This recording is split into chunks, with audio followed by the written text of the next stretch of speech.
Okay, the next section of ecology is on the levels of organization in planet Earth. As we go through this, we'll cover a level, and some of the levels may have some additional work that will be linked on the Google Slides, so try your best with those.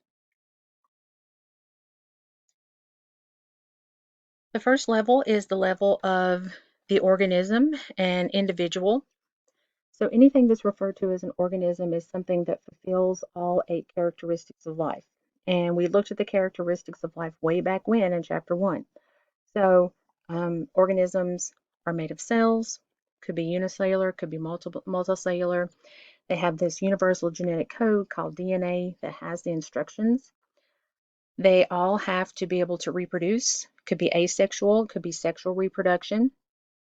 They all have to be able to grow and develop as they grow, as the body matures, as the organism matures.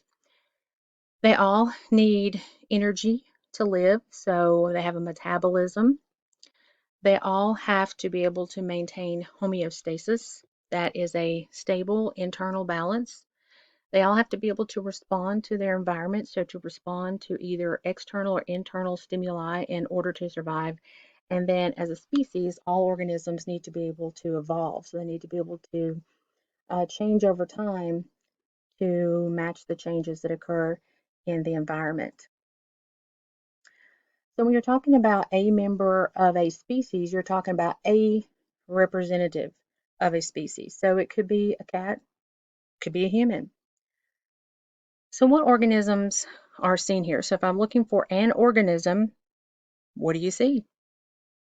And are all of these going to fit in this first level? So first we have here my cat. He used to fit inside of a Christmas box. He no longer fit there, and he's about 15. So I don't know what that is in cat years, but he's old. This is a banyan tree. So each of these vines that you see coming down are all a part of the same tree. This is a giant crab, and these are deer, so plural. So technically, we would have to kick this little group here to the next level, and the next level is the population. So population is a word that you hear a lot in ecology. And what a population is members of a single species, so it has to be the same species, that are going to live in the same place at the same time. So they're going to interact with each other, they're going to interbreed, and they're going to produce fertile offspring. So when it comes to the definition of a population, it's all about producing fertile offspring, and that will only occur amongst members of the same species.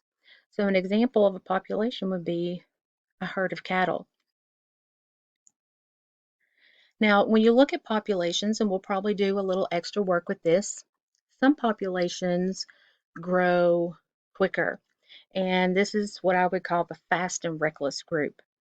And when you're talking about growing quicker or growing quickly, there are several factors that are going to affect that. Now, mosquitoes is a good example. A lot of insects are. And the reason that their population is going to grow very fast is that they do not take very long to become reproductively mature. So it could be a matter of weeks. They produce a lot of offspring at a single birth. So you could see this sheet of mosquito eggs. They can go through the reproductive process over and over and over again because they just lay the eggs and then they move on about their way. So all of those kind of contribute to a mosquito's population growing very fast. So if you go out this summer, and if you're like me, mosquitoes dying on me constantly, but I'm going to swat and I'm going to kill as many as I possibly can, and I'm not going to feel bad about it. But not to worry. There could be 300 more waiting in the wings to eat me in like 2 more weeks. Now, some populations grow much slower, so it's kind of slow and steady. And this is because they have fewer offspring at a time. So if we're talking about these elephants, we're talking about one. They take a longer period of time to become reproductively mature, so like in their late teens. They have a shorter reproductive life cycle because it takes a long time to get one elephant. So it's 24 months. So we're talking about a couple of years to get one elephant, and then maybe a couple of years before they go through the process again. It depends on the environment. So because of that, they cannot reproduce as often.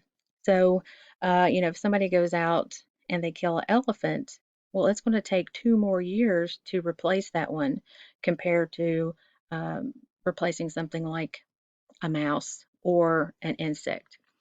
So a big, big difference there when it comes to the populations. Now, if you look at these pictures here, what populations are seen?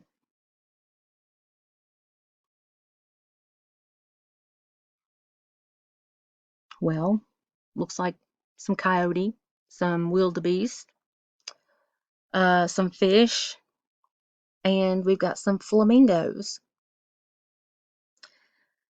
Now, if we look at the picture of the flamingos, there's a lot of other noticeable plant around, or we could say flora.